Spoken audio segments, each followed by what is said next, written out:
I recently put a poll up on my channel of what your favorite subgenre in horror is, and with 50% of the vote, it got creature feature, which led me down a trail of how can I find you guys a creature feature that you may not have ever seen.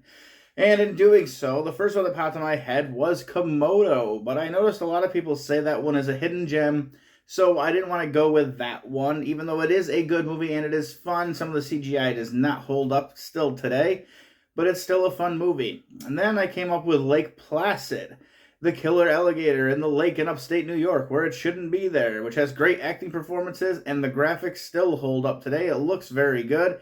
It's an overall fun movie, almost a love story into a horror movie. But I decided that one also does not fit the criteria because a lot of people have seen Lake Placid and people talk about it. So I went out on a limb and I went with a fun little film from New Zealand. And it is a horror comedy from 2006, and that is Black Sheep.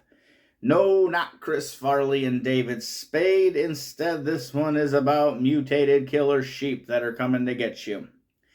And as silly as the premise seems, it is that silly. So the director of this movie and the writer, he lived in New Zealand, and he knows that it's pretty much a country known for its sheep. So he pitched an idea of these genetically mutated sheep, and they were killing people, and everybody loved it. So he was allowed to make his horror comedy. And that's exactly what this movie is. It is a horror comedy. There are jokes throughout it. There are fun little punchlines. I mean, you see a sheep inside a person's vehicle, and he's punching it in the head and kicking at it. I couldn't help but laugh out loud. It was just stupid, fun, silly. And then you also get what you get in a horror comedy of over-the-top blood and gore.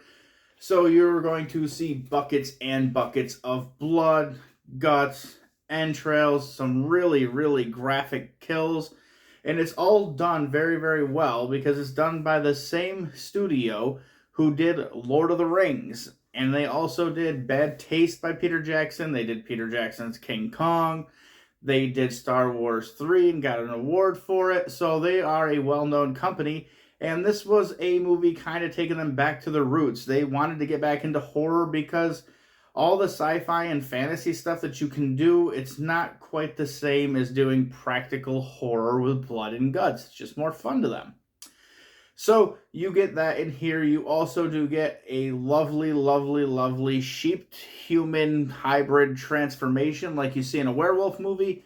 But you get this one where the guy turns into an overgrown, monstrous sheep. And that's kind of the fun part of this movie is you do get a bunch of different versions of these killer sheep. You get the first one that breaks out of a vial because of a guy dropping it, and it's kind of like a baby sheep. It's really no fur on it. It's just skin. It's grotesque. You get the versions of everyday sheep that you see.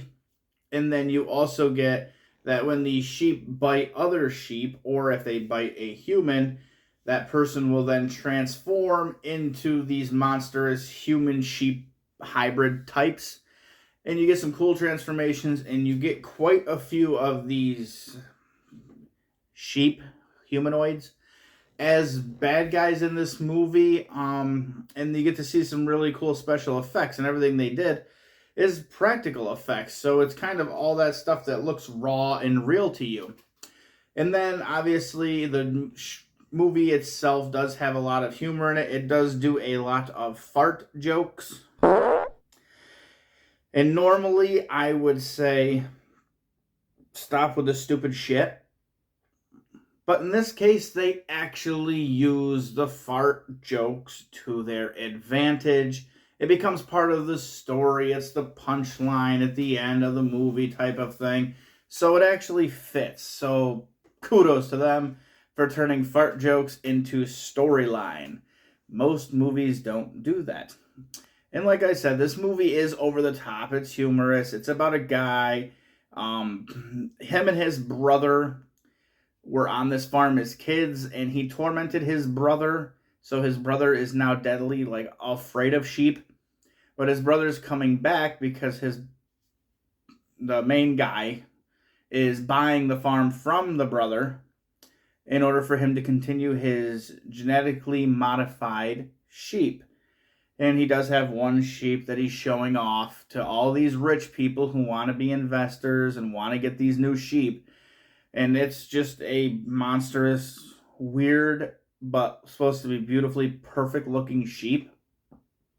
And most of the movie is all kind of a horror comedy element to it, but you do get to see this cool sheep. You see people get bit. You see throats torn off, faces torn off, sheep literally hurling themselves through the air to attack people. They fall into a pit full of just blood and guts, and then you have a nice claustrophobic moment going through some caves. This movie has kind of like a little bit of everything in it. So you have, the creature feature. They are kind of zombie-esque. There is a claustrophobic moment.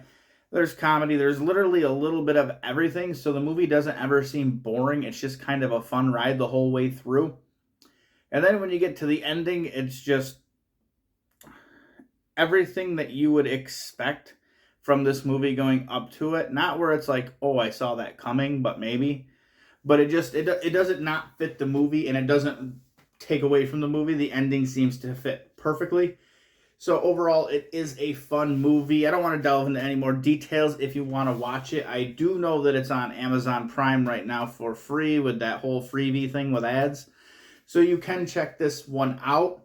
I may do a few more creature features in the near future, and I also will take suggestions on any other genre that you might want to get a hidden gem in.